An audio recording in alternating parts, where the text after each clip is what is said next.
இந்த வீடியோவில் ஒரு ஸ்டோரி நான் சொல்கிறேன், அதை கேளுங்க. Vote power is the democracy but without knowledge is darkness அப்படின்னு சாக்ரட்டிஸ் 250 வருஷம் முன்னாடியே சொல்லியிருக்காரு. அவர் டெமோக்ரஸிக்கு எதிரானவர் இல்லை. ஆனால் அவர் கேட்ட கேள்வி என்னன்னா, ஒரு கப்பல் இருக்குன்னா அந்த கப்பலை எல்லாருமே ஓட்டு போட்டு தேர்ந்தெடுத்து ஓட்டுறது கரெக்டா, இல்லை ஒருத்தன் ஓட்ட தெரிஞ்சவன்ட்ட கொடுக்கறது கரெக்டான்னு மக்கள்கிட்ட கேள்வி கேட்டார். இப்படி மக்களை யோசிக்க வச்சதாலும் மாற்றத்தை விரும்புறதுனாலும் அவருக்கு கிடைச்ச தண்டனை என்ன தெரியுமா? டெமோக்ரஸியா விஷத்தை குடிக்கணும்னு மரண தண்டனை கொடுத்தாங்க. அதையுமே ஒரு பாடமாக மாற்றினார். அது எப்படி தெரியுமா?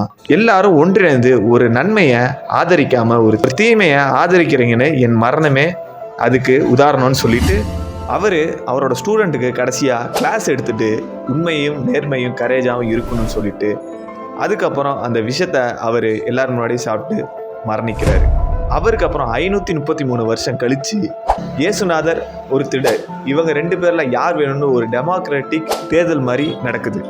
இப்போ கூட மகான் இயேசுவை புறக்கணித்து அந்த திருடரை தான் செலக்ட் பண்ணுறாங்க.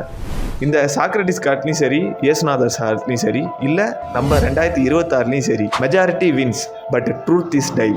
இதை பற்றி நீங்கள் என்ன நினைக்கிறீங்க? கமெண்டில் சொல்லுங்கள்.